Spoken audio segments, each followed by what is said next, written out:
Hi, everybody. I first became interested in Bhagavad Gita because of the content in chapter 8, wherein Krishna talks about death.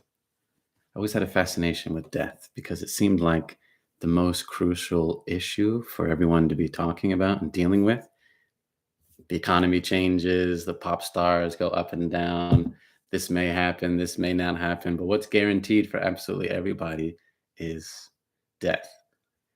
And I was never really afraid to think about it and to inquire into it. And so it was the content in chapter 8 of Bhagavad Gita that really convinced me that some people put in a lot of time and energy to come to a conclusion that death is not something for us to be terrified of. It's not something for us to be concerned with, something that we should embrace joyfully, become very familiar with even before it happens, so that we can live the best life possible. In Bhagavad Gita, chapter 8, text number 6, Krishna kind of describes what is the process that happens to a person when they die. And he says, Yam Yam Vapi Smaran Bhavam in the Sanskrit, that we remember our particular feelings and moods at the time of death. A bhavam in Sanskrit means a state of consciousness, an immersive feeling, desires. It all kind of amalgamates into one strong conscious experience. And we tend to remember that at death. And whatever it is that we remember the strongest dictates what our next condition will be. Actually, we experience this every day. You don't really go somewhere or do something unless there's a strong feeling involved. You have in mind a place where I want to be or something that I want to do. And then that desire manifests as an actual action or a situation that we then enjoy or maybe not enjoy so much. But it has to be in the consciousness first, and then that destination is attained. In Bhagavad Gita, Krishna is teaching that we should prepare for death by cultivating a feeling of what our next destination should be, what it is that we want to acquire, what it is that we want to experience. This is called a bhava.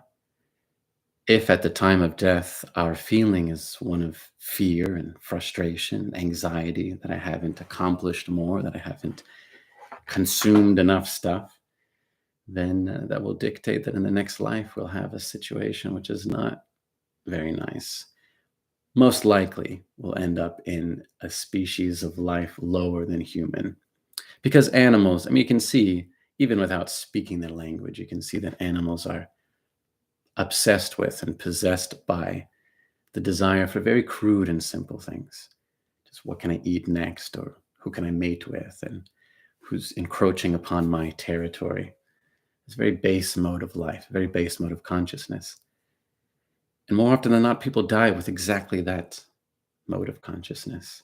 My stuff, my things, my missed opportunities, my space, my properties. Oh, I just want a little more. Animals are better at doing those sort of things than humans, actually. They're better at eating. They're better at sleeping. They're better at mating. They don't need to read books about this dog is from Mars and that dog is from Venus. They do these things better. And if those are our only desires at the time of death, then karma dictates that you'll end up in that kind of body. The consciousness is not destroyed at death. It's carried on into another situation owing to our karma. So the practice of yoga teaches that we should be prepared for death. Prabhupada gives a really interesting commentary in this verse of Bhagavad Gita. How can one die in the proper state of mind? This is an essential question for a genuine spiritualist, and even if you're not a spiritualist. One should still contemplate how to die in the proper state of mind. Because our understanding of death and that transition defines so much of our life. If your belief is that death is final, that everything becomes black and you simply cease to be, well, that's defining so much of how you live right now. Hence, people go around saying, YOLO, you only live once, so therefore do this reckless and dangerous thing. And and justify, your exploitation of others, or causing harm to your own environment or to your own self, because this is the only chance you've got. But I would ask people, is your understanding of death that it simply becomes black and you cease to be a result of some comprehensive research on the subject?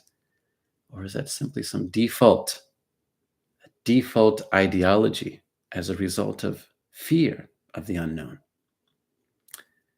That's where one transitions from being a materialist to a spiritualist.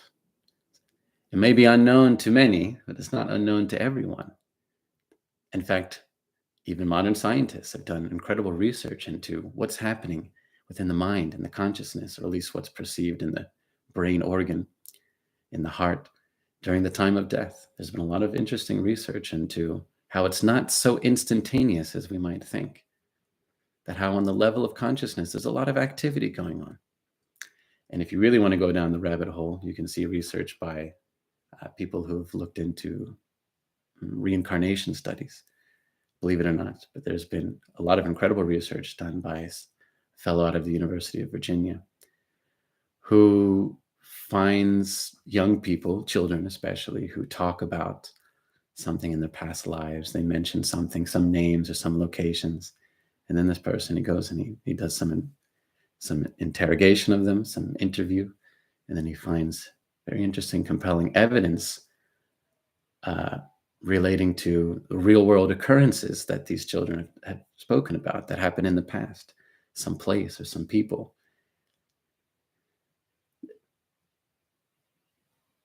Whether you're a believer or not, how you define your own death, what your understanding or lack or understanding of that occurrence, that influences so much of how we live our life.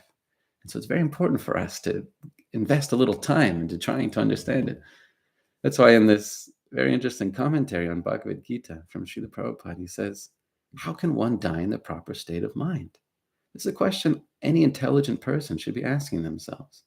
How do I die in a proper state of mind?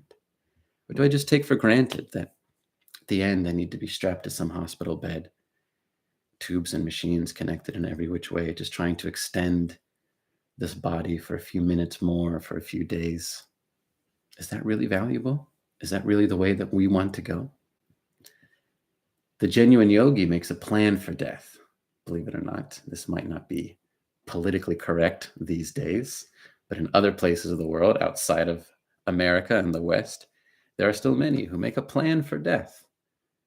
You can see in many places of Asia, especially, that those who know that their time is coming, if they're fortunate to reach old age, and they know that this body is not going to last much longer, become so dependent on other people to keep it going, or dependent on some machines or technologies or chemicals to keep it going, and they know that therefore it cannot last much longer, they make a plan, going to a place where they can focus their consciousness, that bhava, an emotional, conscious state, where they won't be disturbed. And then many yogis, they simply fast until death. That's the most common. You can see in many places in India, people of very old age simply sit down at a sacred place where the consciousness is saturated with spiritual focus and simply stop eating. It's actually a lot easier than you think. It's a lot easier than you think. It's a lot more pleasant to exit the body in that way than to fight against nature, because you cannot win against nature. Death will take you regardless.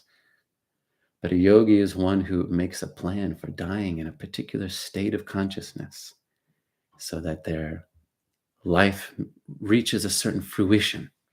We want our life to be fruitful. We want our life to be filled with things that we've enjoyed, that we've accomplished, and we want it to be a wonderful story, something that we are satisfied with, and something that may be an inspiration to others. But the conclusion of that story defines so much of it and can really tie it all together, or it can ruin everything.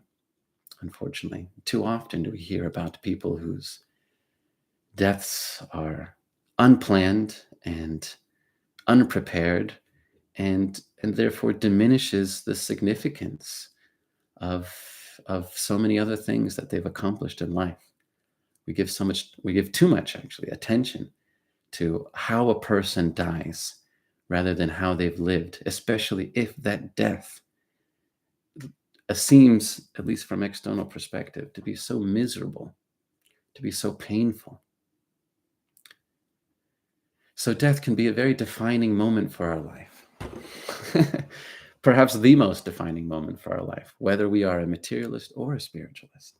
So it behooves all of us to think very deeply about what that experience is and to plan for that transition in a way that's graceful and, dare I say, even spiritually conscious. It's actually a lot easier than you might think. And one who plans for that, who becomes familiar with that, who becomes prepared for that, uh, has a much lighter and joyful life because they're not pressured by the fear of death. Being pressured, consumed by a fear of death is not a way to live because the death is 100% guaranteed, whether you're afraid of it or not. Genuine yoga practice for many is defined by this first question: how can one die in a proper state of mind? Personally, I've taken a lot of insight and inspiration from Bhakti Yoga and in Bhagavad Gita, where Krishna discusses in depth really what it means to die, how the senses become detached from their objects, the senses being like gates into the body, and they simply become closed off. How the life air, sometimes called the prana, or the circulation, moves from the area around the heart to the top of the head. And how one who has practiced and who is focused can choose the moment of death when they're in the right state of consciousness and, believe it or not, can choose their next destination. So, my request to all my friends who may be listening is don't be afraid to take some time to think about death. Research death. There is research on it, even though it's not taboo. It is taboo. It's not politically correct. Still, there's a lot of very interesting research. And become prepared. This is what an intelligent person does. They prepare for their death. Personally, I have already chosen the time, the place. I've made all of the arrangements. It's not anytime soon, so don't worry. And it's certainly not some tendency for wanting to end my own life. I have no depression or anxiety about it. But I know exactly how and when. And I hope that it will happen according to my plans. If not, I also won't be upset. But that gives me such a sense of peace. It's already sorted. I don't have to worry about it. I've already made a plan. If I come to that old age, I know exactly how I'll be going. It's a lot easier than you think to make that plan, to exit on your terms in the right state of consciousness. This is what Bhagavad Gita teaches in its 8th chapter. Yam yam vapi smaran bhavam tajantante kalevaram tam tam ivayati konteya saratad bhava bhagita. Whatever state of being, state of consciousness one remembers at the time of death, that state you will attain thereafter. Thanks for listening. Hare Krishna.